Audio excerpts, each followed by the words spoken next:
thing new. Yeah, we just do that, by the way. I'm like, okay, we're on. No, I mean you're getting started on something good, so I was like, let's get it. We probably should have told you that beforehand, though. But yeah, we'll do. Josh and I usually record by ourselves. It's just the two of us.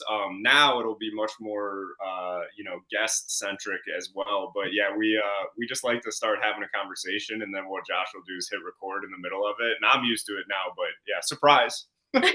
No, I love it. It's beautiful. Yeah. So Ready? as you were saying, the individual healing and the societal norms. So sorry to interrupt you there. Yeah, no, I agree. I really align with where you guys are going with this as far as it really is about doing the inner work, which is, I feel, I think we all have multiple different purposes in life, and throughout life, as we're growing and evolving, we start to awaken to another dimension of our purpose and healing and what needs to happen. And I feel that, and I was just also saying too that we're in this 3D world. We're here on planet Earth. We are seeing all these systems that are in place that are crumbling and they're not supportive of us really evolving to our highest potential. And it's about, I think, really creating new systems and new ways of living and being, but it really starts with us doing that inner work. And the inner work is beyond talk therapy. By trade, I'm a licensed psychotherapist. And so I really know, again, it's another system that we're trained to be in this traditional sort of psychotherapy mentality that this is how we heal, this is how we evolve and grow. And it's not to say that it doesn't help. I do think it does help. It's just, it's like one dimension that we're looking at, and we're multi-dimensional beings. And so if we're not tapping into that, and so what I mean by that is we have a physical body, we have a subconscious mind, we have an energy system. Um, we're not just our conscious brain of like what we're consciously aware of, which is a lot of times what psychotherapy kind of focuses on, is like what you're aware of, and not really tapping into every other dimension that's there, because everything gets programmed in our subconscious mind, even in as far as, as we're a baby. And then in the body, it gets stored even in utero. So we have patterns that are inherited from our ancestors, from our parents, from the environments we're in, and these patterns don't get stored. We don't even have a conscious aware, like the conscious brain doesn't really even get fully developed till later. So it's the subconscious mind that everything gets programmed in, which we are not always aware of what's in the subconscious mind. And so it's really about tapping into the deeper layers so that we're actually creating true healing and breakthroughs. Otherwise, what I've noticed, if people just talk about their problems, I mean, I experienced it. I saw people coming into my office telling the same problem, the same story. We'd get a little bit of headway, and then they just would come right back to the same pattern. I didn't really see change happening. And so then it was really about, well, I couldn't handle that process. So it really started with me of like, how do I heal? Because if I don't heal, I can't help other people heal. I can only take people as far as I've come.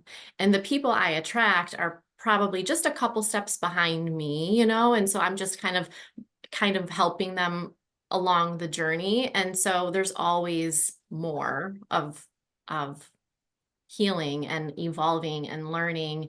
And I feel as we do that, we come in connection with who we truly are. We come in connection with our intuitive voice, our wisdom. And then we tap into, that soul level of, why am I really here? What's the purpose of, like, what the hell am I here for? And it's just tapping into that And then also not allowing the ego, which is the conditioning, right? We come into the world and then we get programmed and conditioned, and not allowing that part of us to be in the driver's seat. Because if that part of us is in the driver's seat, that's when we get caught in the little boxes that everyone tries to put us in, and we are we're really suppressed and not truly, you know, in alignment with our purpose and why we're here. And so if we can heal and clear that part out and connect to the authentic part of us, the true self, that's when then we start to have the connection of, oh, this is why I'm here. Oh, this is what I'm good at. Oh, this is my spiritual gift. Oh, I didn't even realize it comes so natural to me. I didn't even realize this is actually a gift. I just thought everybody had it because it's so natural for me. But you then have awareness of it, and you can harness that and make that be a way you make an income, right? So that you truly find joy and you're really in what they would call that zone of genius, instead of that zone of excellence. Or, so a lot of us we're good at many things, but it's not really the zone of genius that we're supposed to be here for. And so really that's kind of my main purpose, is that I am in alignment with myself. And when I'm in alignment with myself, I help others be in alignment with themselves as well. And it's just cool. I just think, that's just, again, one piece, but I feel like our purpose just keeps evolving. Like there's another layer of my purpose that has come through, and it's still in the baby stages. But it's fun and exciting, and it has to do with one of the systems, which is the educational system, and how just it's just not working very well. If I could put it very nicely. And so how do we shift that? How do we change that? And it's already being done. It's just we need to do it more. It's like, how do we take what is working? There are thought leaders and visionaries, and there are people already doing these amazing things. And it's, how can we now make that mainstream versus what we see now? Oh man, I mean, well, first of all, like that was the first couple minutes, and you said so much good stuff. I'm just like, oh my god. I was just about to say, Kyle and I are going to have to fight over who speaks first. Yeah, you're older. You go first. um, I mean, a lot of things came up in it. I guess I want to start with, can you identify, and I know this is different, but I'm more so asking this in generalities. Can you identify more of a response or an event that people have to go through in order to get to the other side of just kind of going through life, just subconsciously, unconsciously, just going through the motions, full of ego, full of all the stress, all the, all the negativity going on? Can you think of some type of an event or something that, generally speaking, people have to go through to break through that? Yeah. Well, of course, it's different for everyone, but I do feel that, everyone's journey is different, but I do think that people go through things that wake them up. And it depends on, there's different levels of consciousness, right? There's different levels of awareness. And I think that there's events like, someone will go through a health crisis. Like just recently, my dad went through a health crisis. And, I was just on the phone with him yesterday, and he's like, this really has woken me up. Like and I'm like, yeah, like we go through these things. Like sometimes it's with drugs and alcohol. Sometimes it's with losing someone close to you. You go through a divorce, or just, yeah, you have a falling out with someone in your life, or there's just different things I think people go through. And it doesn't always wake them up. I'm not saying that is, but I definitely feel when people kind of hit that rock bottom, whatever that means for that person, right? Maybe it's they lose a job, or, something happens to them and they're like, shit, right? Like maybe they had all this money, and all of a sudden all the money got, they lose the money. And then now they're like, okay, actually I got my worth from that. and now I have to redefine who I am and all that. So I think it's just different events and things that people go through that it's like they start to wake up. And I think too, the state of the world. I mean, there's so much awakening. We see things, we went through the whole pandemic and it's like, okay, that woke up. I mean, it still didn't wake up people, Yeah, but right. It's it is not, what it it didn't wake is. up enough, it didn't wake enough people up for sure. But I love what you said there. I and what you said, like, because Josh and I have talked about this before, and I think maybe more so for men. I don't know. Maybe that's a question for you, but I feel like men, for sure, like we're stubborn, and it's like we're told by society, and like I was in the military and I played college football, and like very masculine, grind it out, tough it out. So for me, for the longest time, I would just repress all of these emotions and feelings and trauma from my past and everything until the point where I feel like for men, we almost have to have that rock bottom catalyst event to happen in our lives in order to truly wake us up. And I think that's really sad. Now, like listening to you talk and thinking about it more, it's like if we talked more openly about these things in our society, education system, like you were saying, or even in the home, and some people are doing this and more people are doing this, then maybe we wouldn't need to get to that catalyst event, that rock bottom event, in order to start doing the work in order to prevent that rock bottom event from happening in the first place. And the other thing that you said, and I think is important for people to understand, is many you'll have people tell you that this is selfish because it is going to require a dedication of time, potentially an investment of money that you may not be able to spend those things elsewhere, like kids, for example. But if you truly want to show up for your kids or your significant other or your team, if you are a leader, whatever it may be, you have to invest in yourself because, like I wrote down, you can't give other people a ride if your car is broken down, right? You got to maintain your car in order to bring other people along. So just you said so many just amazing things in the first couple of minutes there. But yeah, so do you see that? Do you think that maybe for men this is a little bit different in your experience, or we're a little bit more stubborn? Because a lot of what you say, some people are gonna is be like, oh, that sounds really woo woo, and men aren't as open to it. So just curious on your thoughts there. Sure. Yeah, I hear your point with men being, maybe more stubborn. I think, yeah, we can categorize, men are kind of like this, women are like this. And yeah, I do think there's some truth to it, but I also feel that to the point you made of like, why do we need to kind of hit rock bottom to have these breakthroughs? And so I thought about that as you said it, and I thought, yeah, we could start there and start helping men, in particular, be more in touch with their emotions and not call that like, oh, you're being a girl or a crybaby, or like we can start and shift those things, and I think that that's really important.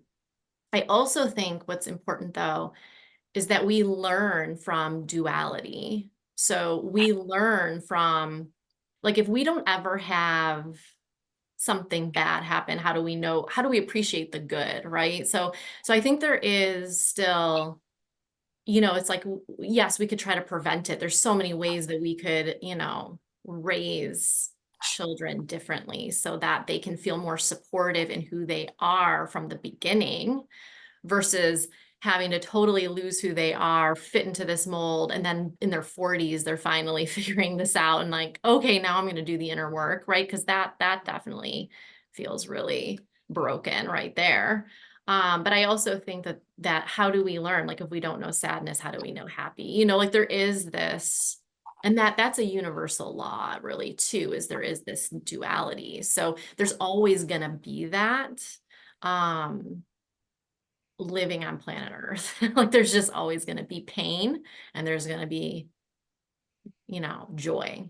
Like, That's interesting you mentioned that because somebody that Kyle and I have both coached with, he mentioned this concept. And like for me, so I went through an addiction background, and I remember specifically when I was going to my therapist, while I was still in active addiction, just trying to figure out how to get beyond this. I remember talking to her one day about how, like, if this is the range of emotions, like I operate within here.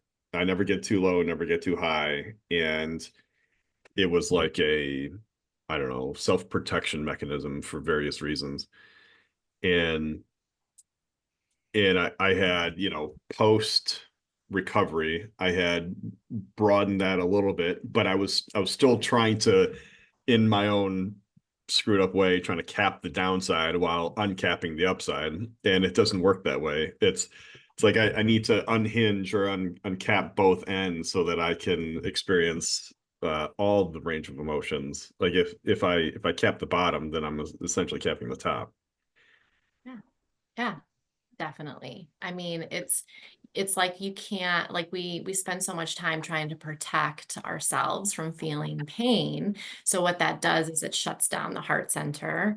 But when we shut down the heart center is also where we feel joy and compassion and love and, connection. It's where our intuition also comes in as well. So it's like, yeah, we try to cut ourselves off from, I don't want to feel this pain. So I numb myself with alcohol, drugs, or whatever it could be. The list is long of addictions Yeah. that we have, our phones, everything. Um, but it disconnects us from the other side. And so, yeah, if we want to stay to, yes, it's also that range where you're like, this is what's safe to be here. If I'm too much here or down here, this is the unsafe range. This is the safe range. But it only, I feel, lasts for so long, which is why people turn to, like, let's say drugs and addiction to see if they can prolong that disconnection. But eventually it backfires. It's not how we're meant to be living. And eventually, like, your health or something, things fall apart, right? I'm sure in some form or fashion things fell apart and you're like, I got to do Oh, for something sure. different. Yeah, and I mean so much within this conversation within these past 3 minutes. I think you mentioned something about protecting yourself, or oh shoot, I can't remember the words that you used, but basically going through life just in this mode of like trying to preserve yourself from any negative things that have happened, and then all the way up until this protection of the higher range of feelings. It all makes me think, and I'd be curious to hear your thoughts on if you think this is accurate, but it all makes me think that it's the ego at play, that it's you know trying to use its protection, type mode or whatever you want to call it, just to keep us safe and feeling safe. And really, that I feel like in my life, whenever ego has come out, I think it's helping me. I think it's, either protecting me or thinking that it's propelling me. But really, I feel like whenever the ego comes out, it actually limits me. Yes. And you're absolutely 100% right, because the ego wants to be in the comfort zone, which is what's familiar. So what's familiar feels safe, even if you're miserable and you hate your life, but it's the life the ego is going to keep you there. So it's like when you want to take that leap and do something different, something you haven't done before, the voice gets louder. It gets really loud because it's like, whoa, it's a subconscious thing. It's like, even though that could be good, that's scary. I don't know what that is. I don't know what that's going to do. We're going to keep you here. And so we're going to sabotage. We're going to, tell you whatever limiting beliefs. We're going to make up a story. I don't have time for this. I can't do this. I don't have the money for this. Like all the different things that we say to ourselves, that's all ego. That's all the programming, that's all the conditioning. And we're not meant to stay there. Like that is not us reaching our full potential. That is the safety zone. And we're never going to be happy if we stay there. Our soul wants to evolve. Our soul wants to learn and grow. And so it's going to always, there's always going to be opportunities. There are always going to be opportunities that come your way. And it's your choice as a human to decide, am I going to do that or am I not? And what I came across was I had so much fear going on in my being. I just, from my upbringing to the programming, the conditioning, just even my, I don't know, my personality makeup, I carried a ton of fear.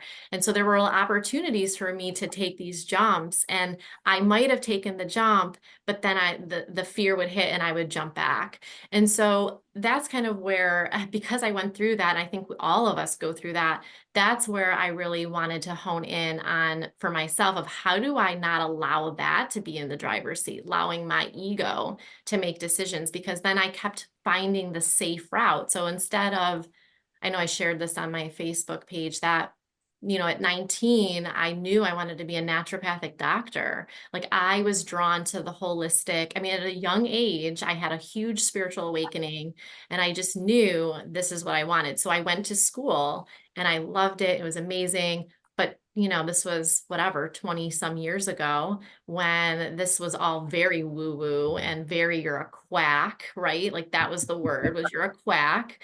And so as I put myself out there and I started to share about what I was learning, I was teaching about homeopathy and I was teaching about essential oils. I was teaching about Bach flower remedies and like all these cool ways to heal.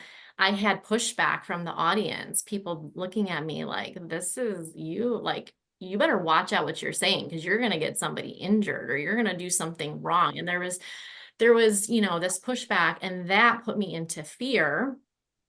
And then I dropped out of school. I dropped out of this program that I loved because of that. And I went the safe route. So I knew I wanted to help people. I went into social work. Everybody knows what a social worker is, right? And it was like, all I had to say is, oh yeah, I'm a social worker and I help people and blah, blah, blah. And I'm in this safe little box. And so then I went down that whole route and everything. And then it's just, everything comes full circle though. Like, because I do the inner work and I'm like, I'm not going to settle for this. I hate this really. I mean, I hate to say hate because it's beautiful still too, but my soul did not feel happy. It felt stifled, contained. It did not feel good. So I had to figure out ways like, how do I not allow the ego to be in the driver's seat? And that's where I started to learn all these different ways of healing and how to get to the root of it and how to work with energy and understanding that we live in two worlds. We have a physical world and we are also live in an energy world. Most people just see us living in a physical world. And so they don't understand the laws of, of energy. And so it's like, if you don't understand both, you're going to struggle a lot. You just do, because we're not just one dimensional, right? We're Yeah. multi-dimensional. So yes, to answer your question, the ego definitely is in play. Like when we have that voice and it keeps us stuck over and over in the same patterns. So It's anyways, I it's went on a long interesting. tangent. It's interesting to hear that story, and it's also what it made me reflect on is the soul doesn't forget, or it, and not that it doesn't forget, it doesn't go away. That it might be buried, it might be, you might, people may talk you into thinking that whatever you want to pursue or who you are or something like that is wrong and bad and different and whatever, and then you go do something else. But it's interesting that it doesn't leave. It Yeah. because I mean that I've got a similar type of story. It's I think who I was at my core for a long time was just kind of like, oh no, you're wrong, you're bad, and essentially then stories started and me thinking, well, you're not very smart, you have bad ideas, all that kind of stuff. And so it's like, okay, well then, I think it was a process of moving from the heart to the head and then just rationalizing everything and applying logic to everything. And what I realized is when I did that, when everything was rationalization and logic, I was unhappy because I needed, and I mean, I'm no expert in this. This is like months in the making, not years, but that I needed to move from here to here again, for the first time in probably 40 years. Um, shoot, there was, oh, and just you talking about your experience. I mean, this is kind of, at the crux of and the meaning behind, everything that Kyle and I talk about is these transformations and people getting back to who they truly are. What you explained a little bit about the actual process that you went through in schooling and then quitting and then going the safe route, but internally and soulfully and emotionally and all that, how did that process feel? Like, what were you going through during that whole process, getting back to who you truly are? That's such a good question. And it was definitely a journey. It was definitely not like kind of a one experience thing. And that, it was definitely, because we're onions, right? So we're peeling layers of the conditioning.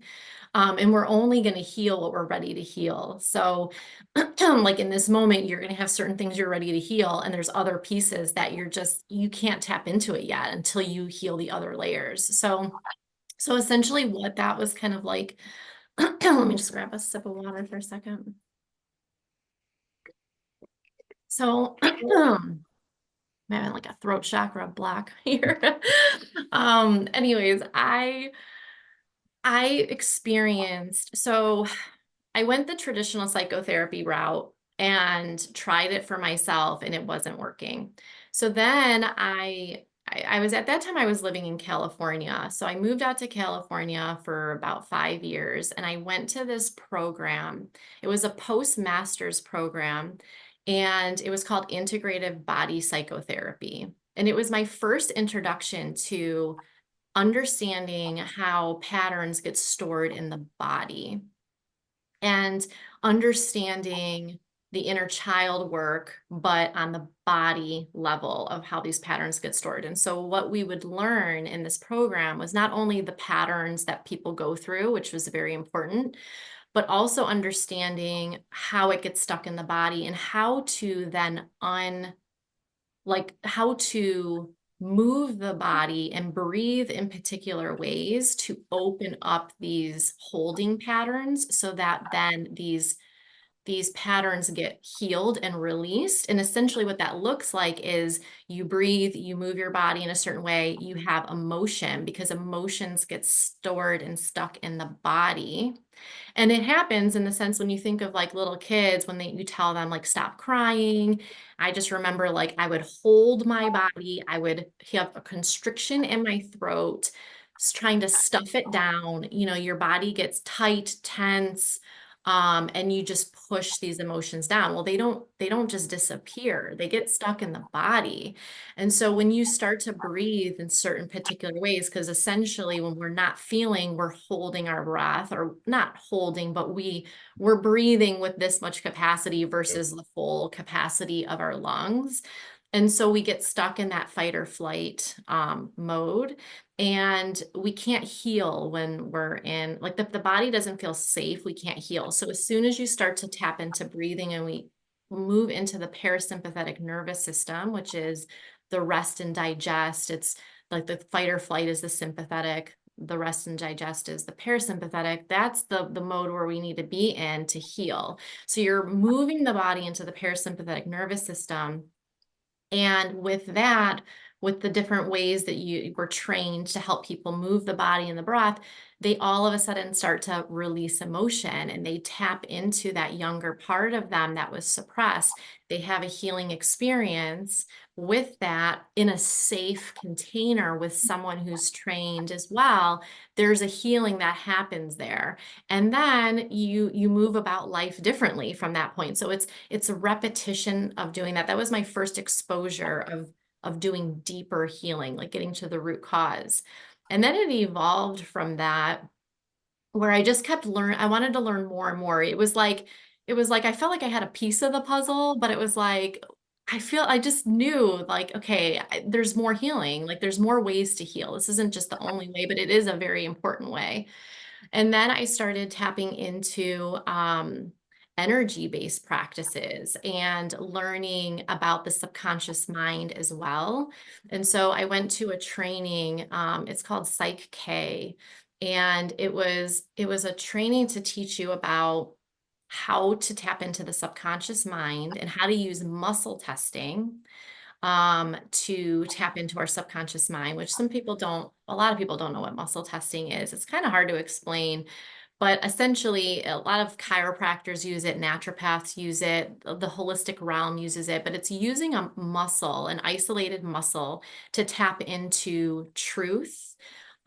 So it's like you ask yes or no questions. You use an isolated muscle to get answers of yes, no, true, or false type things. And it's a way to tap into the subconscious mind. So they teach you how to where to put your eye gaze. So you tap into the subconscious and use an isolated muscle to test other people and yourself to know, first of all, what beliefs you have and also how to change and program in new beliefs, because beliefs are energy and everything is energy. And so if we believe something, we carry a lens of that. If we believe we're not good enough, everything that we enter into, we're looking at the lens of I'm not good enough. So it's going to hold us back or stifle us. And so how to then have the ability to, you know, tap into that part of us. And like essentially it was about how to know how to tap into your power, like to know that you have the ability to change your thoughts, your subconscious mind. You have the ability to heal. You are a powerful human being. And it's just, again, our society and the structures in place have continuously reinforced that we're not powerful, that Yes. we are dependent, that we need to rely on external things to grow and evolve. And in some cases, we do need wisdom externally to help us remember, but we carry the wisdom within. We just need to be like unlearn and relearn that we have this ability and this power. And so it just kept evolving from there of like, okay, so now I know how to program in beliefs. I know how to clear energy. I had started to learn about how to clear energy and how powerful we are, that like if I have an emotion, I can tap into that and I can clear it. And so we're leaning into it. We're not avoiding it. We're leaning into it and letting it just be its natural process. And so with that, it's like, oh, I have all these tools. And again, this is kind of a small snippet, but it's like now I have all these tools of like I can handle life. Like when shit happens, okay, I have like ways of dealing with life. Like I know how to help myself. And if I don't know how and I need support, I know who to go to. Like I can reach out to people to help remind me and bring me back. And so, it really had to do with the body, the subconscious mind, and the energy. And as soon as I really tapped into those places, um, everything started to shift. I mean, and that's why now that's the work I do. I focus there because I really see true breakthroughs happen for people. Everything that you were just saying there, Jill, just made me think of, and you said it perfectly. I don't remember your exact words, but it was, we have the power and the ability internally. We might need some wisdom externally, right, in order to guide us. But I think this goes so far. And something that I've just recently learned about and I shared with Josh was this German new medicine concept. Have you heard of that? Are you familiar?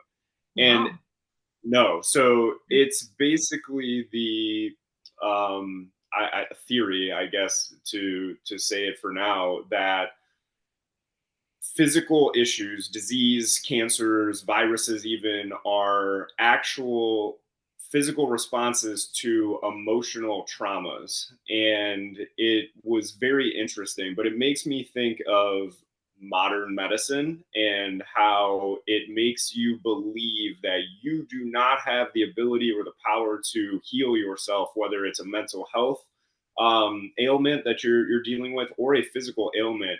And I think we as human beings, especially in Western society, have lost that belief, faith, knowledge that we have the ability and the power to fix a lot of these things on our own if we just understand that and allow ourselves to process it and reach for that wisdom and knowledge from the people around us. And I think that's another issue with Western society is we used to have in Eastern society, sometimes this still exists, but we used to have these, elders and people who had passed down this knowledge and information for generation to generation. And I think in Native American culture, that was something that existed strongly.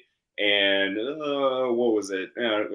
John Rockefeller basically hijacked modern medicine and turned it into this fear-based practice and consumeristic practice rather than let's actually teach people how to heal themselves. Very interesting concept. Oh my gosh, 100% everything you just said. Yeah, because really what it comes down to is why those systems got broken is how do you make money off of consuming dandelion when you want to cleanse your liver? You know what I'm saying? Like, how do you I can make go pick money it in off my of that? front yard. I don't need John Rockefeller for that. I can go pick it out in my front yard. No, it's crazy. But Yeah. the thing that's the Yeah. thing that's just so fascinating to me is that, let's say we went on a campaign and just said, we're going to teach people how to heal themselves naturally rather than going to doctors. You know, uh, Absent But the we might get extreme. Clinton. What's that? I said we might get Clinton if we said that too loud. Like somebody would off us because we would be impacting their bottom line. Well, yeah. So corporations completely aside, people who have a profit motive completely aside, there would be so much backlash just from regular citizens. And it, this, I mean, this goes to the heart of one of the things that we're doing with Definitely Human is it's like, how have we as a society become so brainwashed into thinking that everything that we have today and all the structures that we have today and, products and consumerism and healthcare and schooling and all that kind of stuff is the way it needs to be and is perfect and doesn't need to be changed, and we need to defend it at all cost when people say that there's a different way to do things. I have one. Okay. I think the biggest thing, and you and I have talked about this before, and Jill, I'm interested to get your thoughts on this, but I think the biggest tool, the biggest way that we've been conditioned to this is that we've been conditioned that asking questions is a bad thing. Like I actually had somebody during COVID tell me, why are you questioning everything? Like not everything is a conspiracy or something like that. I'm like, but questioning things is how we figure it out. Like if you feel somebody's lying to you, right? If you're a parent and your kid's acting funky, what's the first thing you do? You start asking questions in order to figure out what is fact from fiction.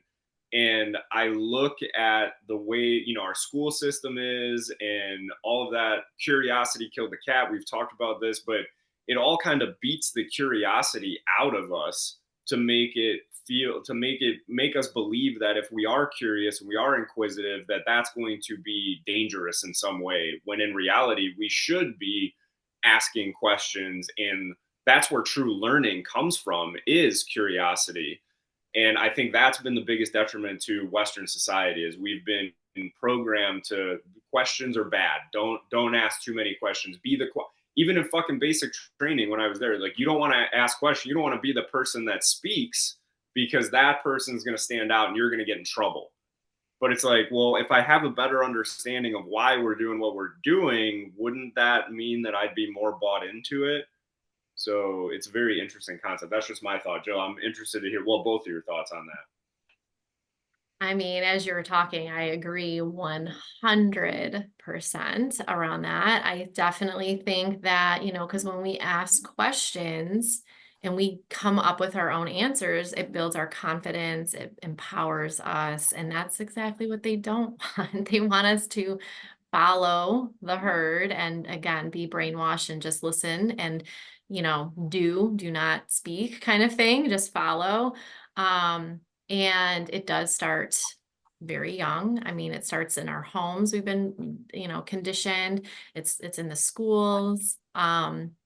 Which actually, it's funny because I'm researching right now. I know Josh has talked about a school that he sent one of his daughters to, which is Acton Academy.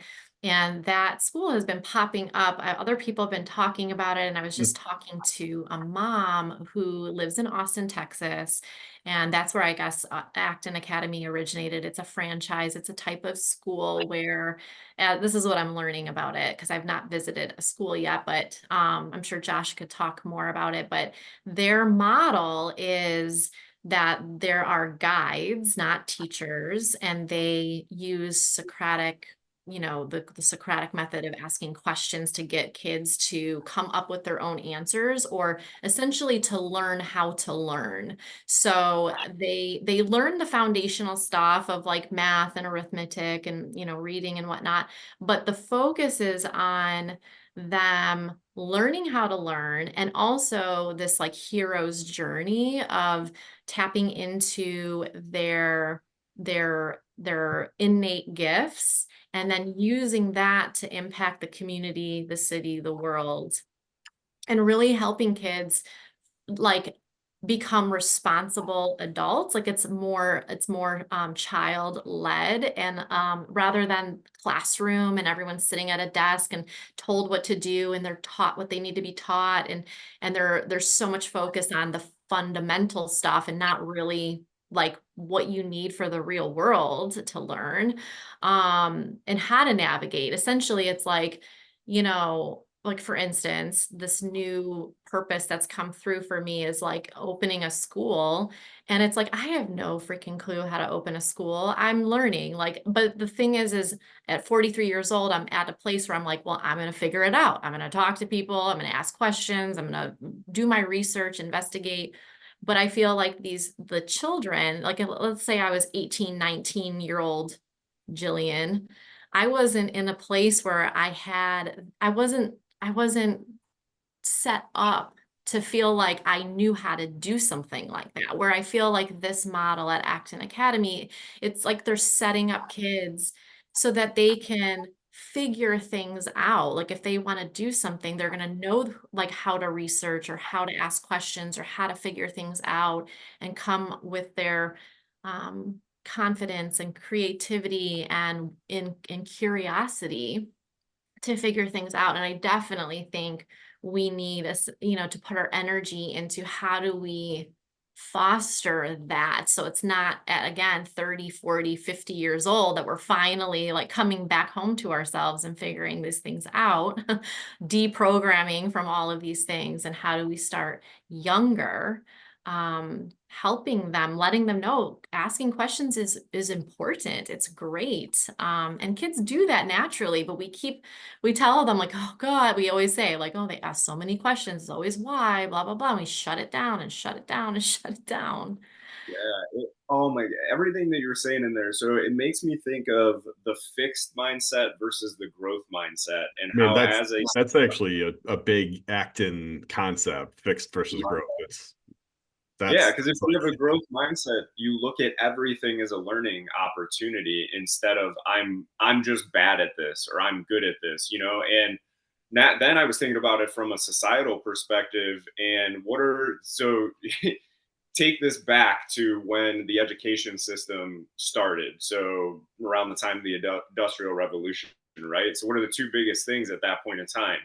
Factory work, industry, and the military industrial complex that has just gotten worse and worse and worse. And what do you want in those two industries? You want fixed mindsets. You want people to just follow a set of rules, and that's all you need them to do. Same thing in the military. So you continue to perpetuate this mindset throughout society. And I go back to as well, like the hippie movement. Like, why was the hippie movement shut down? It was because it wasn't consumeristic. You weren't feeding the military industrial complex. You weren't feeding the industrial complex. Like, that was such a threat to the system that they had to demonize it and bastardize it. And it's the same thing with psychedelics. And I mean, all of the stuff that Jill, you were talking about throughout this entire call. It's like if we do too much and too many people open up and wake up to all of these things, we are screwed as the wealthy elites in consume profiting off of our ignorance, for lack of a better term.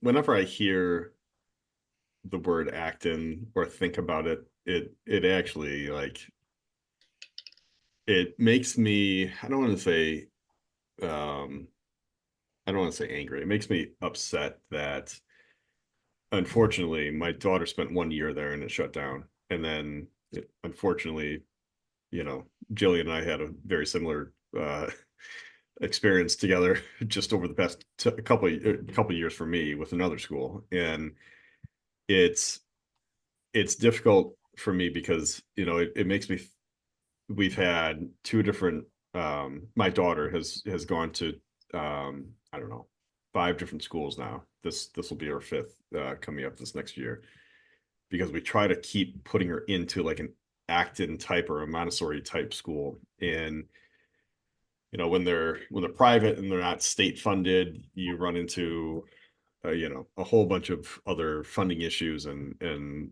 other, you know, issues. It's just the way we're set up is it's easier to just put your kids and kind of set it and forget it, you know, into a public school system. And then, you know, and then if people want to wake themselves up to this concept or not, their kids are kind of swept up in the whole governmental schooling system and everything that comes along with that. If people, you know, truly realize that or not. But Acton, it, you know, I still feel like a soulful connection to Acton.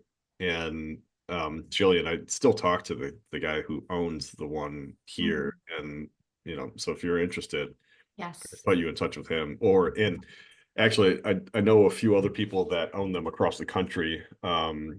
California in particular seems to be the biggest population of Actons, where I know owners out there.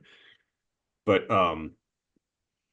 there's one thing about the school that I just felt was just absolutely fascinating. It happens in the higher grades, but the kids are, one of their projects for the year is to start a business and to sell a product or sell a service. And you know, they're supposed to, you know, form an LLC. They're supposed to, like, if they have to borrow money, they can borrow money from the parents, but there has to be loan documents. There has to be, you know, proceeds from the product or service to be applied to the loan. And if there's a shortfall, there's a shortfall. It's like there's no cutting corners. It's you know, it's supposed to operate the way life operates. And I love introducing stuff like that to kids at an early age. Um, but the other concept for within Acton that I loved is that, I mean, our school was separated into 2 different rooms, which technically it shouldn't be. The Acton concept is one big room, um, you know, kindergarten through 12th grade. And the older kids help the younger kids learn from the older kids. Like it's a community-based schooling system. And I still think that my oldest daughter, that is the school for her. And it hurts me thinking about it that she can't go there, at least now. Maybe until we open one. I don't Right. know. I was thinking the same thing, man. I'm like, maybe that's the business model for us. Maybe we open Acton franchises across the country. But I yeah, love yeah, it. But getting, we got a little bit off track with that, but I mean it, but it all feeds into what we were talking about. I mean, so many of these things that we learn as adults, or that we incorporate into our being as adults, were learned in schools and parents. Um and just touching on one more thing that I just remembered when we were talking about asking questions and it being a bad thing. In my experience, and I don't know if this is broadly people's experiences, but whenever I asked questions as a kid, it was almost like it wasn't being taken as a curious response. It was taken as a um like a buck to authority. It was like I was questioning somebody's authority by asking questions. It's like, no, you're I being like, insubordinate. yeah, Yeah, insubordinate. Yeah, subordinate. it's like I needed, and I still need, um if somebody tells me to do something, I need to understand the why. And quite frankly, and I mean, so this probably came out as a kid, but if I don't agree with the why, then I don't want to do it. Mhm. Absolutely. And so the lesson that was taught, especially as a young kid in school and at home and other places, is your why doesn't matter. You you need to do what you're told, period, if you agree with the why or not. And so in my own journey, and I don't know how much of an impact this has had, but it's basically taught me, like, forget your why, just do whatever, you whatever makes sense or whatever people tell you, thinking about everything up here rather than going, like I said earlier, going down to heart level. I don't know, but I it's so we were talking about profit motives before, and it made me think when you were opening up at the very beginning of this call, talking about talk therapy and how there's a place for that, but how, I don't want to put words in your mouth, but it sounded like you didn't necessarily agree with, like, that's the end all be all solution. Do you think that is the current most widespread mainstream solution because they can monetize it, because it is a quick and easy way to just quickly turn service into cash? Or do you think there's more of a history that perhaps I don't know about? That's a great question. I don't know. I don't know for certain. I definitely, because you have to understand that this industry is insurance based. Like the psychotherapy realm, people, they use their insurance, right, to pay for these services. And they control essentially, I feel like they are controlling this industry, because there's this mindset that, I can just pay a $10 copay versus actually go to someone who really can truly heal me. And very much like, again, it's like looking at the type of work I do is more of this like alternative. It's this, kind of woo woo, kind of stuff. And that, like, this is what we can measure. We can measure, can we, cognitive behavioral therapy. It's like a type of evidence-based practice. It's something that we can do research and we can actually measure certain things, even though it's not really, it shows it creates some change, but again, it's like looking at one aspect and not really looking at, well, do these patterns hold or do people come back to these patterns? Like maybe they do the research and it shows in that moment they shifted their thoughts and they shifted their behaviors, but does it hold? Can we hold this change? Because if we don't tap into all the different other layers, if we don't shift, the beliefs, we do the healing through the body and the energy system, it's like they go back to their original patterns. But that's the way that they can make money and monetize it. They put the money in there, and then the insurance industry controls everything. People are in that mindset that I'm not going to pay $150 for a session when I can pay $10 or have my insurance cover it. And this is the mode, and this is what I can afford, and blah, blah, blah, blah, blah. So they just keep going down this rabbit hole.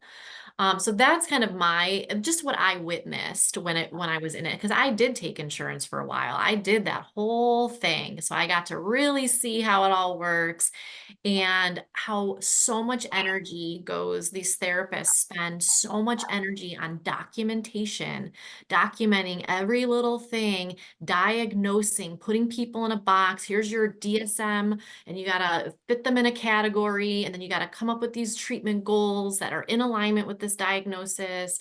And then you have to come up with a treatment plan and you have to write your notes every single time. I mean, my life was writing notes. I mean, it was horrible. I'm so traumatized by it. Like I take notes, but I take them the way I want to take notes, Yeah. like I have my way. So I remember my clients and what they're going through and their breakthroughs, but I do not want to do it that way. And I just feel like everything is just so programmed in this, again, in this little box of how things are. And this is how they make the money. And this is how they control you. And this is how they dehumanize you. Like, we're going to put you in a category of post-traumatic stress disorder, you have major depressive disorder, you are schizophrenic. Like here you are, we're going to just put you in these little boxes and not empower you, to help you realize like you can heal. Like maybe, yeah, you went through trauma.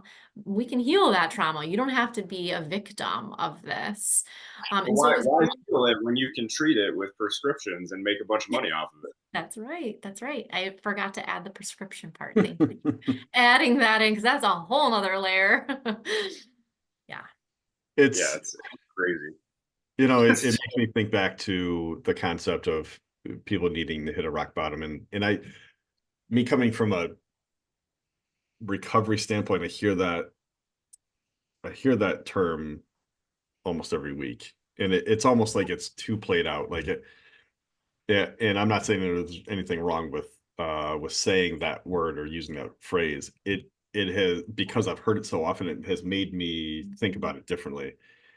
Yes, it is a rock bottom, but it's really a reset. And a reset can take place in a massive, way, or through like tiny little, healing periods. You can have mini resets that does cause healing and cause you to do a 180 in some situations on certain things. But it's, and even like what you were talking about with your father's health scare, it's like that was probably something that snapped him to attention, that kind of reset him a little bit. To what extent, I'm not quite sure, but it's it makes me think that that's truly what people need is a reset.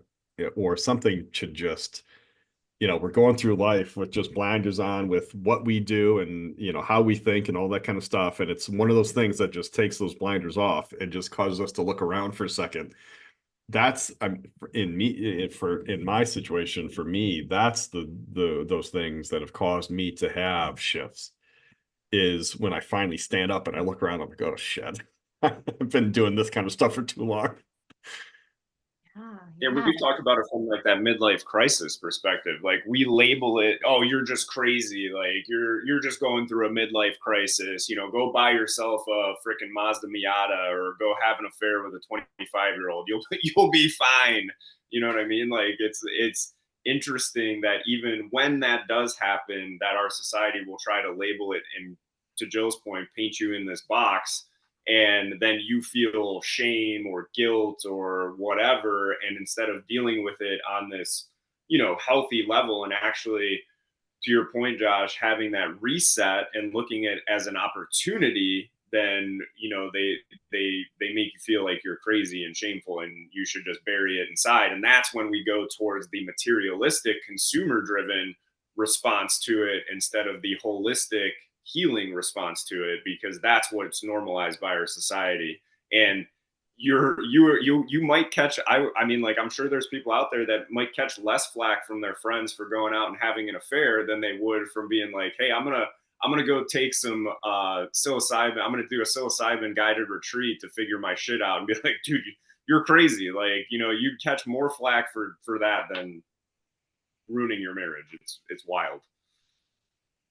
It's, I don't know, it's interesting though. Um, when people are hit with that rock bottom or that reset, I mean, yes, you could go one way and buy material objects and whatever and have a midlife crisis. Or, I mean, like Kyle and I, we did form a company called Midlife Awakening. That, uh, but anyways, you could go the other way and have a midlife awakening and go through a deep healing process. And I feel like it's those people that go through the healing process, and if they get flack from family or society or social media or whatever, like, yeah, they may not love it, but they may be able to incorporate that and ingest it and absorb it a little bit better than somebody who's going the other way and operating based on ego and all that kind of stuff. I feel like it's those people that choose the healing path, or are capable of the healing path, that those types of comments and the backlash and all that kind of stuff kind of rolls off them, because they're finally stepping into who they truly were meant to be from the very beginning. Yeah, Jill, this reminds me of what you said going way back to the beginning of this conversation. But when you were speaking about these things and people were pushing back against it.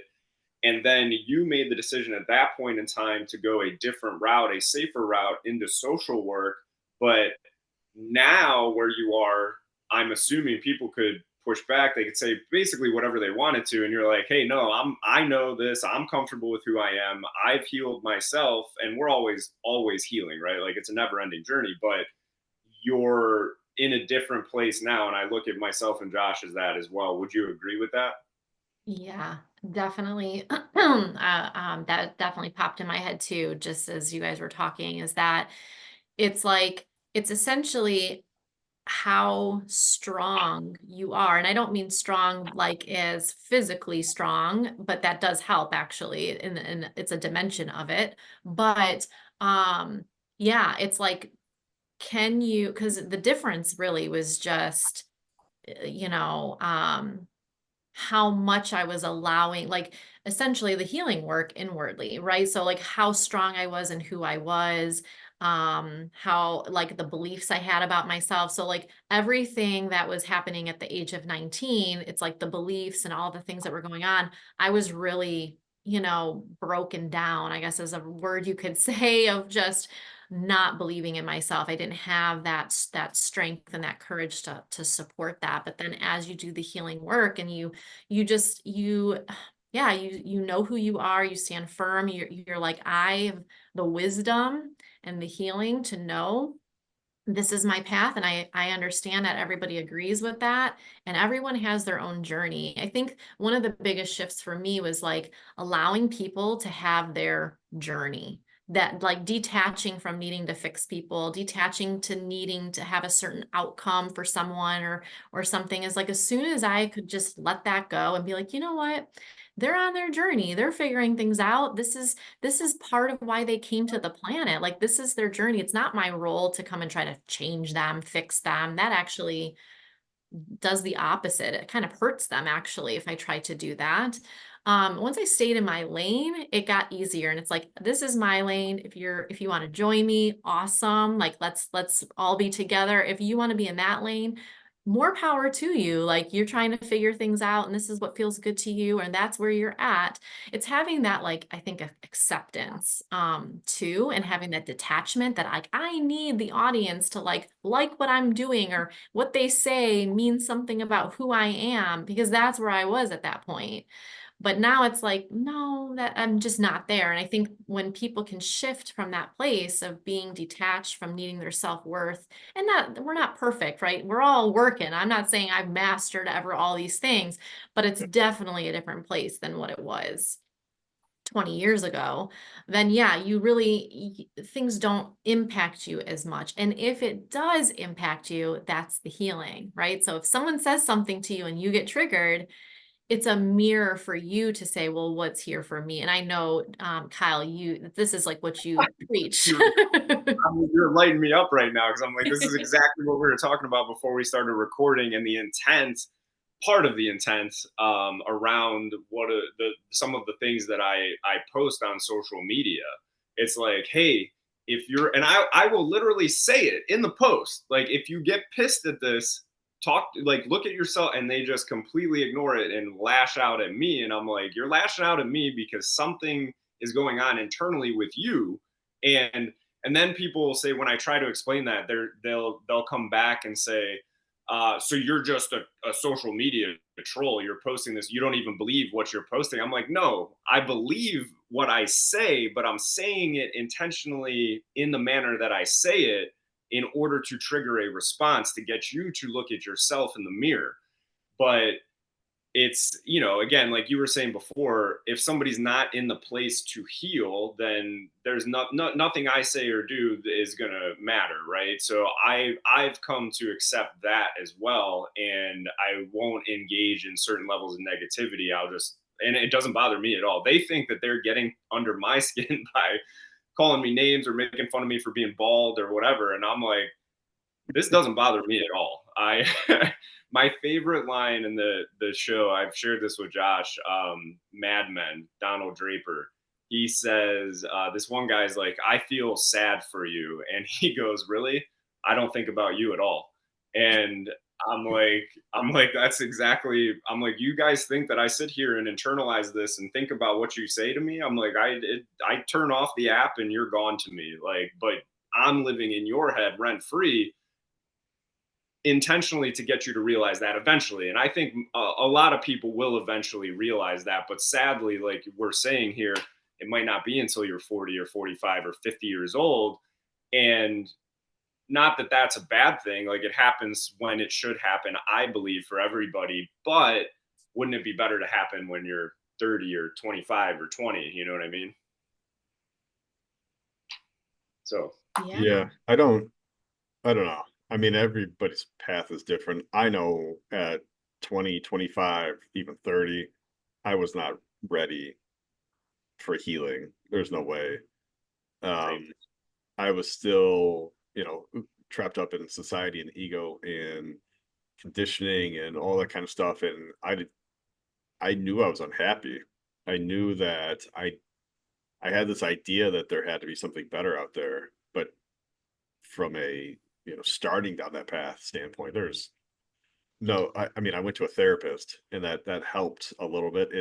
I think it more so helped me vent and Yes. to get things out of my head and into the world.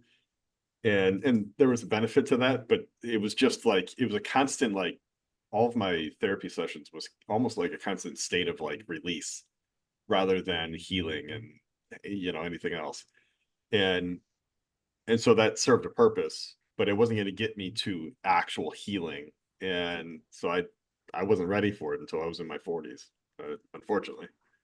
Although I mean, I guess I guess from a recovery standpoint, I got into recovery in 2015. So there was, some of that process that started then, but it wasn't the true healing that I went through until I was in my 40s.